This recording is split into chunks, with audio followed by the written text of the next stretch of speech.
In this video we are going to be looking over this Pentax SF1. It's actually the SF1n 35mm film SLR camera, and in order to put it through some tests we have a scrap roll of film and a 2CR5 battery that has some power. So the first thing we're going to do is open up the battery compartment and load it with some film. And to get that open, you might want to take a quarter and get that threaded fastener going until you can spin it with your fingers, and then pull the cover away. Looking at this battery holder, it's very nice and clean. So we will set our battery in place here, like that. There. And now we can put this back together. And let's just start that spinning a little bit, and then we can give it a few turns with the quarter just to make sure that it's seated properly and making good contact. Okay, now the camera has on and then on with an audible beep. And we'll leave it with the audible beep first. And now this camera is equipped with the 35 to 105 millimeter autofocus Pentax F zoom lens, and it's got a generic unbranded front cap. And let's go ahead and open up the back and then look at that just for a moment and then load the film. Here's the inside of the back. Everything looks pretty clean. Everything looks pretty good. Okay, so in order to load the film into this camera, we put it over on this side here and pull that leader across into the take-up area.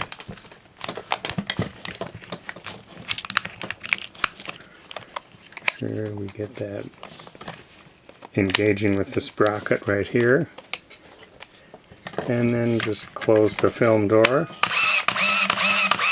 The camera takes a few shots and advances the film in to make sure that all the exposed film is inside and that we're all ready to take a new picture. Now I'm just going to demonstrate a few things here. We've got this in autofocus mode, and I'm just going to point this off at something way off in the distance here. Okay, it beeped to indicate the focus was set, and so now we take the picture.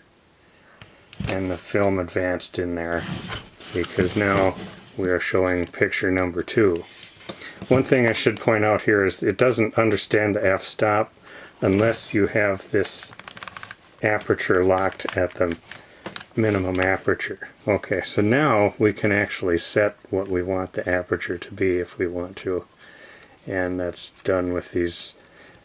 Actually, right now we're in program mode, so it just decides what it's going to be.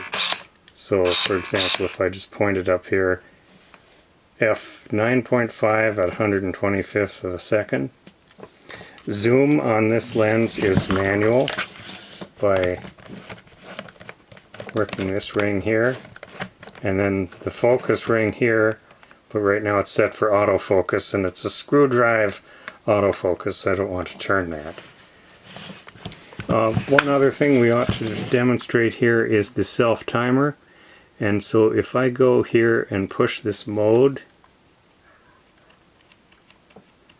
well, that just allows me to step through program and A and other things. If I go to the drive though, that's where I can get to the self-timer, which is where it's set right now. So let's just point this out here, and in fact let's pop this flash up, and now we're just going to point this at us. Well, it's going to have to point at something that it can focus on.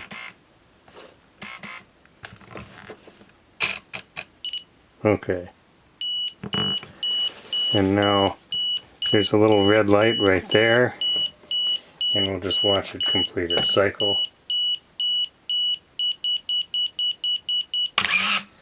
and the flash went off and it worked. So, oh, and it was set to take, yeah, it was the multiple self-timer, so you can run and be in a picture and then pose a few times and then make sure you get a good one. Let's now just pop off the rest of these pictures. There are not very many on this roll. Okay, there it's at the end. To rewind on this camera, it is an automatic rewind, but you have to initiate it by pressing this button on the bottom and pulling over. And now it is rewinding back into the canister. Okay, now it's saying it's done. We can open the back, and there is the film.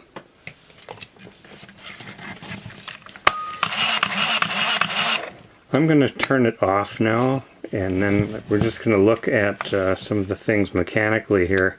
You take the lens off and just set that aside a moment and point out that this piece of rubber trim right here is loose.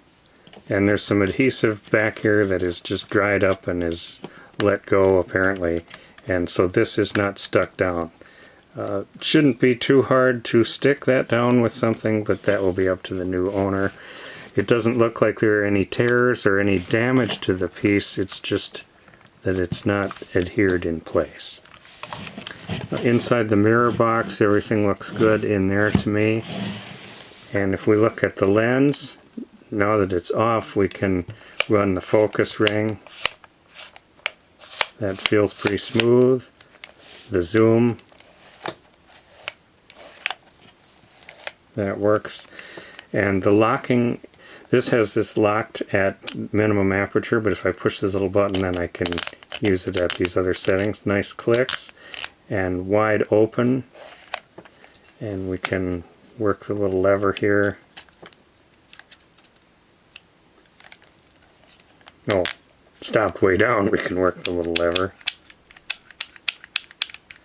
Quick aperture blades. And I did shine a bright light through this at full aperture, and I thought I saw some internal dust, some possible very light haze, though not much. It looks pretty good. So the lens will mount back onto the camera properly.